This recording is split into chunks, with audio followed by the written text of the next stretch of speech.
Salam untuk kita semuanya, berjumpa lagi dengan saya di channel Aritele Tutorial, tempat kita untuk berbagi informasi seputar informasi pendidikan dan informasi guru, serta informasi honorer dan informasi lain yang relevan.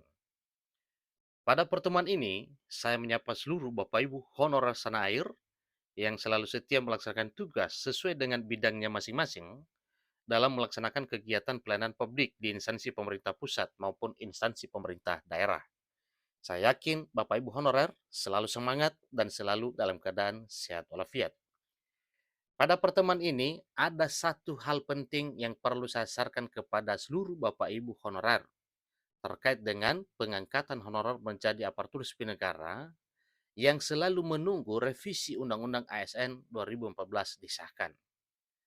Di sini disampaikan bahwa honorer bisa menentukan sendiri nasibnya pada September ini tanpa menunggu revisi Undang-Undang Aparatur Sipil Negara 2014 disahkan. Jadi Bapak Ibu tidak perlu menggantungkan harapannya terkait dengan RUASN. Dan tidak boleh dipungkiri juga bahwa RUASN itu sangat dinantikan oleh para honorer. Karena memang dalam draft revisi Undang-Undang ASN memuat berbagai hal yang sifatnya positif dan menguntungkan para honorer, demikian dengan P3K dan ASN. Di mana dalam draft revisi Undang-Undang ASN memuat tentang penyelesaian honorer, demikian juga dengan kesetaraan dan jaminan honorer dan P3K, juga ASN. Nah, Bapak Ibu terkait dengan hal ini, bagaimana Bapak Ibu honorer menentukan nasibnya pada September ini? Simak informasinya dan jangan lupa tekan tombol subscribe, share, dan komen. Nyalakan tombol notifikasinya supaya semua informasi yang disalurkan melalui channel ini selalu update di layar Bapak Ibu. Tanpa basa-basi lagi, langsung pada informasinya. Ini informasi kita kutip dari Klik Pendidikan, yang mana tenaga honorer dapat menentukan sendiri nasibnya pada bulan September ini. Sebagaimana kita ketahui bersama Bapak Ibu bahwa pada September ini, tepatnya tanggal 16 adalah pengumuman seleksi P3K dan CPNS, dan pendaftaran dimulai tanggal 17 September. Nah, tentunya bagi Bapak Ibu honorer yang memenuhi syarat, baik PNS untuk P3K yang segera dibuka pada tanggal 16 September ini, tentunya pilihannya kembali kepada Bapak Ibu honorer. Tentunya yang memenuhi syarat bisa ikut seleksi, dan yang tidak memenuhi syarat tentunya harus menunggu pengangkatan dari pemerintah. Honorer tidak perlu lagi menantikan solusi yang telah dijanjikan oleh pemerintah. Bahkan, honorer tidak harus menunggu revisi Undang-Undang Aparatur Sipil Negara 2014 disahkan. Kebijakan pemerintah yang akan menghapuskan honorer pada November tersebut menimbulkan keresahan.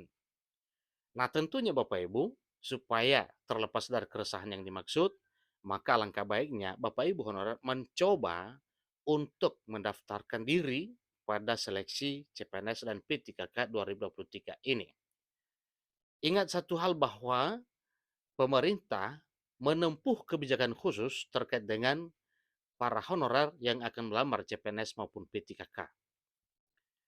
Sebab pemerintah hingga saat ini belum dapat memastikan solusi bagi honorer yang telah dijanjikan sebelumnya. Jadi pemerintah telah berjanji bahkan tidak akan ada honorer yang diberhentikan. Janji pemerintah tersebut dengan menjadikan tenaga honorer jadi P3K atau pegawai pemerintah dengan perjanjian kerja atau P3K per time.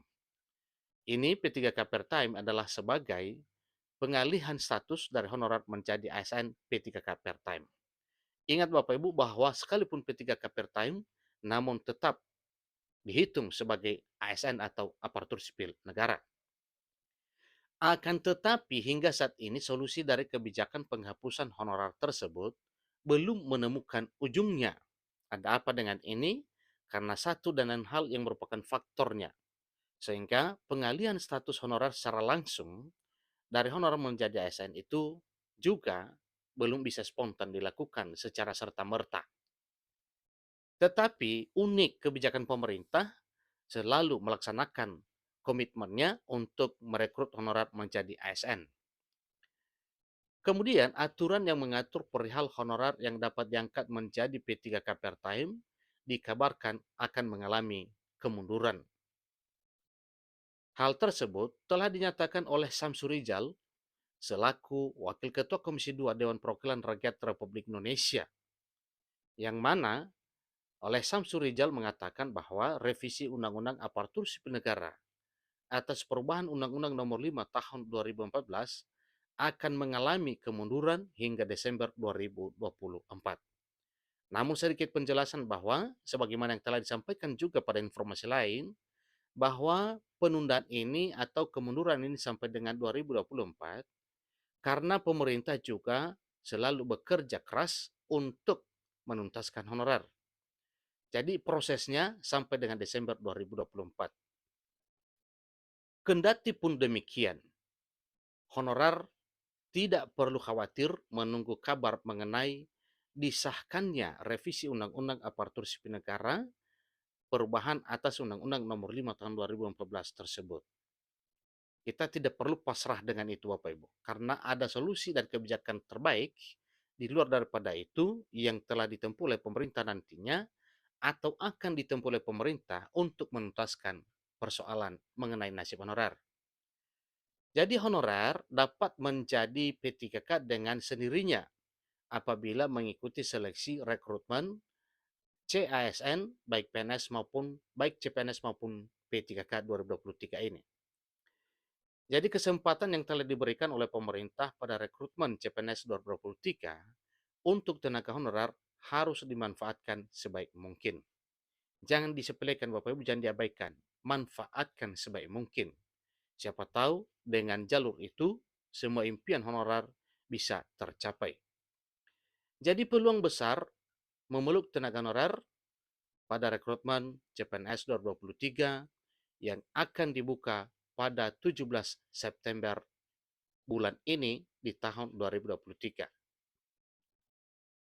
Pasalnya, pemerintah telah memprioritaskan sebanyak 80% untuk pelamar honorer, sehingga honorer tidak perlu resah menunggu revisi Undang-Undang Aparatur Sipil Negara 2014 itu disahkan.